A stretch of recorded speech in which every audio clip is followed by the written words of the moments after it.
চাহিদা যত কম রাতের ঘুম তত শান্তির। তো আসসালামু আলাইকুম ভিউয়ার্স, কেমন আছেন? আশা করি আল্লাহ পাকের রহমতে অনেক ভালো আছেন। আলহামদুলিল্লাহ আমরাও ভালো আছি। আজকে সকাল থেকে আপনাদের সাথে আরেকটা ডেইলি ব্লগ নিয়ে চলে আসলাম।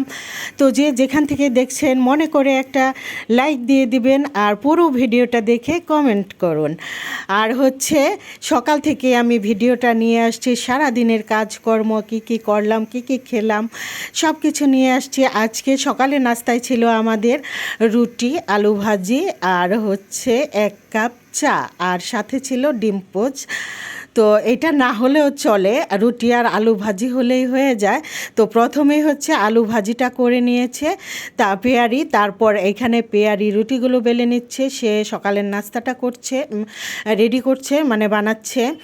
তো এই তো এখানে রুটিগুলো সেঁকে নিচ্ছে, তারপর রুটি সেঁকে নিয়ে ডিম পোচ করে নেবে। তারপর আমরা সকালের নাস্তা করে এখন একটু রেস্টে থেকে তারপর দুপুরে রান্নাবান্নায় চলে আসলাম। দুপুরের জন্য আজকে আমি রান্না করব শিং মাছ দিয়ে পেঁপে সবজি ঝোল করব।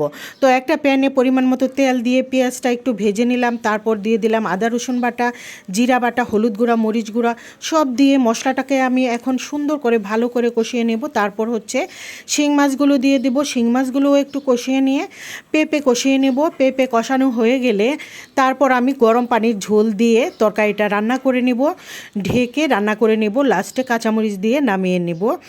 তো যেহেতু গরম পড়েছে, পেঁপের ঝোলটা খুবই ভালো। এখন হালকা মশলা দিয়ে পাতলা করে সবজির তরকারি এখন খুবই ভালো খেতে। যে গরম পড়েছে, এই গরমের মধ্যে পাতলা ঝোল খেতেই ভালো।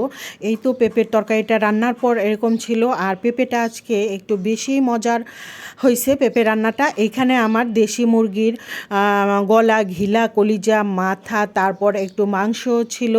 সব কিছু দিয়ে মাংস রান্না করতে যা যা মশলা লাগে সব এখানে দিয়ে দিয়েছি। তারপর একটু আলু সাথে দিয়েছি, সুন্দর করে মাংস আলু সব কষিয়ে নিয়ে গরম পানির ঝোল দিয়ে ঢেকে রান্না করে নেব তরকারিটা। এই তরকারিটা রান্নার পর আমার এই তো এরকম হয়েছে।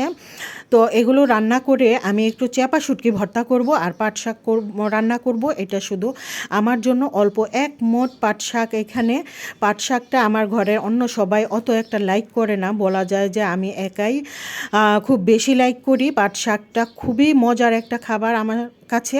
তো এখন চাপা শুটকি ভর্তা করব। আজকে আমার ভর্তা শেষ হয়ে গেছে। এই ভর্তাটা করে আমি কাচের জারে রেখে দিব, যাতে 4-5 দিন খাওয়া যায়। এইভাবে করে রেখে দিই আমি। তো আরেক ফাঁকে আমি একটু চা খেয়ে নিলাম, আবারও একটু রং চা খেয়ে নিলাম।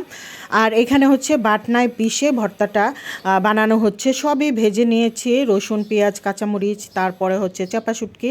এখন বাটনায় বেটে ভর্তাটা করে নিচ্ছি। আজকে আমার ভিডিও এই পর্যন্তই ছিল। সবাই অনেক ভালো থাকবেন। আল্লাহ হাফেজ।